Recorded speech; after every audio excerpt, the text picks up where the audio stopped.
is up, my dudes? This is Yard Brun. You're tuning into another episode of my lawn. Alrighty. As I'm thinking about doing some shortcuts in the back here, I am thinking, I have these dead stems sticking up.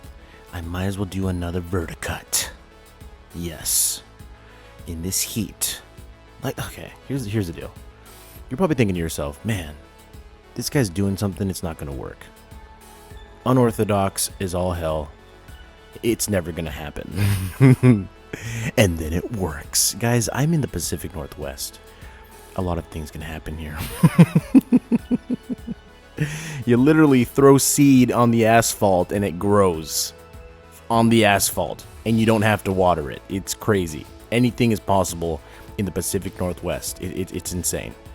But as I'm shortcutting, and here's the funny thing about all this, as I'm like doing all this, I'm like, you know what? I'm putting down fertilizer. I'm doing some weird stuff here. I'm gonna burn all this down anyways. But it's fun to do while we have it. And I just been preparing, guys. Like, this renovation is gonna be intense. I'm studying. I'm just there's so many things to buy. I'm just preparing for the renovation a game. It's gonna be crazy. It's gonna be a cray-cray. There's so many things you have to purchase for renovation. I'm looking at glyphosate. That stuff's not cheap. That is some expensive Roundup. $150 for some glyphosate that I'm gonna use front and back. 3,000 square feet. I'm gonna have so much left over. It's gonna be hilarious. Then I have to buy my peat moss spreader. Oh, I'm not doing this without a peat moss spreader. You better believe you're going to see a peat moss spreader up in here. Up in here. We're going to get some peat moss spreader up in here. So, also, as I'm like thinking about it, right? So, I got some special tricks I'm going to do to alleviate the worm castings, if you may, because I'm sick of those, guys. I'm not doing this renovation and having worm castings all over the place. Oh, it's good for your lawn, the aerating.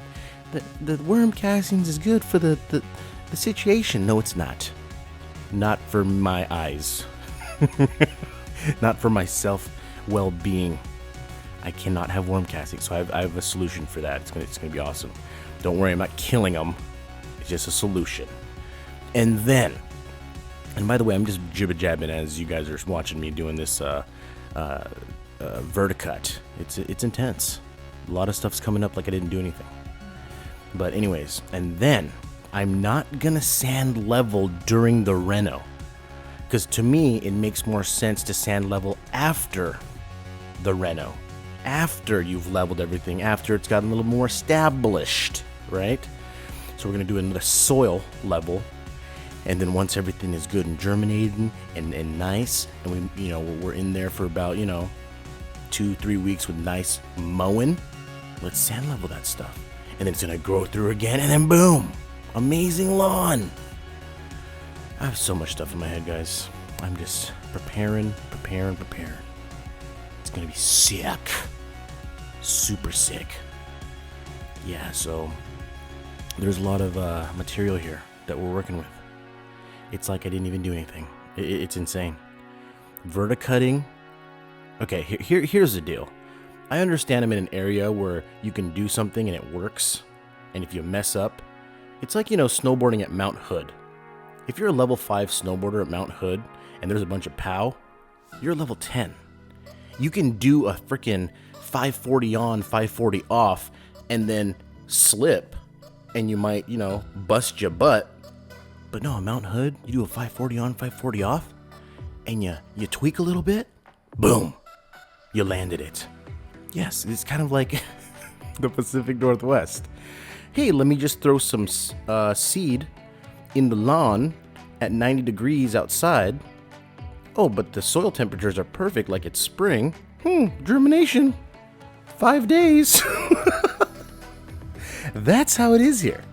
I'm sorry. It's not fair. I know. It's not fair. It's just not.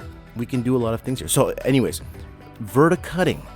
Yes, you can verticut in the summer in the Pacific Northwest, and it's gonna be good for the lawn. You're taking out all that material, all them debris, all them dandruffs of the lawn, and then it looks good in a couple days. It's something you gotta do. Verticutting is the best, especially if you're cutting low. If you're cutting like 3 or 4 inches, who cares? You know what I mean? Like, don't be wasting your time verticutting. You're just cutting 3 or 4 inches anyways. If you cut that low, you're gonna expose all your nastiness that you haven't been taking care of, right? But when you're cutting low, you gotta spoon feed, you gotta verticut, you gotta allow for more growth. It's amazing. So that's why I'm doing it. And don't be listening to a lot of these, newbie lawn tubers who are like, don't dethatch your lawn or don't verticut your lawn in the summer. It gets too stressed. It'll never recover. Yeah, right. How many times have I verticutted this year? How many times have I dethatched? The lawn's fine. Looks amazing. Just because you don't know how to handle your shit doesn't mean you can tell everyone to not do their fun stuff and make their lawn look better. Okay, sir? It's okay. The lawn will recover. When we're talking about lawn stress, I feel like you just have to be beating it with a bat or something. Grass is resilient stuff. It's going to be very hard to stress it out that much where it doesn't want to recover in the next couple days, if not a week. I mean, come on. You cut your grass super low. Oh my gosh, it's stressed. 7 days later, you didn't cut. What happened? Is it so stressed out that it's in the corner hiding from you? No, he's bushy, and it's time to cut again. He's fine. So go ahead and verticut. Do your thing in the summer. It will bounce back, and we're bouncing back better than ever. Now, if your lawn is already pretty crusty and dry, I'm sorry. I mean, I don't think this will help you. This is more for the people who have, decent lawns still. I mean, you can try and then water the crap out of it and hopefully it springs back. I mean, maybe that works. Verticut the crispy wheat and then water the crap out of it. Maybe it'll bounce back. You never know. I don't have a way of testing that because the grass is thriving right now. Oh, I'm a dick. So that's why I'm doing it. Oh gosh, what am I gonna do this week? Oh, I know. I do have to sharpen the Fiskars. So I'm gonna do a video how to backlap the Fiskars. Stay sharp. Even though it says stay sharp, you still gotta backlap it. It's not this magical thing where you're like, oh, I just bought a Fiskar Stay Sharp and it's gonna stay sharp forever. No. You gotta backlap, my dudes. So I'm gonna show you guys how to do that. It's pretty simple. Pretty easy, but it's gonna be another one of them tutorial videos. I gotta get out and mow the front again. I gotta get a little bit lower so it doesn't get too. Man, there's this little front patch that tenacity just took over, and there's germination. I mean, it's springing up. I don't know if I should real mow it just yet. Maybe at like an 1.25 inches. Because that tank is just a heavy monster. You know what I mean?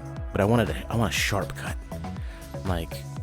I know I have the other ones, but tank is just so fun to use. All right, my dudes, that is enough of my blabbing. Hope you guys enjoyed the video. I'll be out here this week. I'm gonna do the Fiskars, and hopefully some of these products come in that I've purchased, because it's been a while since I ordered them. I've ordered a bunch of stuff like a month and a half ago. I pre-ordered something, still not mailed. I looked it up last night. But stay tuned, my dudes. You guys are the best. We'll catch you in the next video. Take it easy.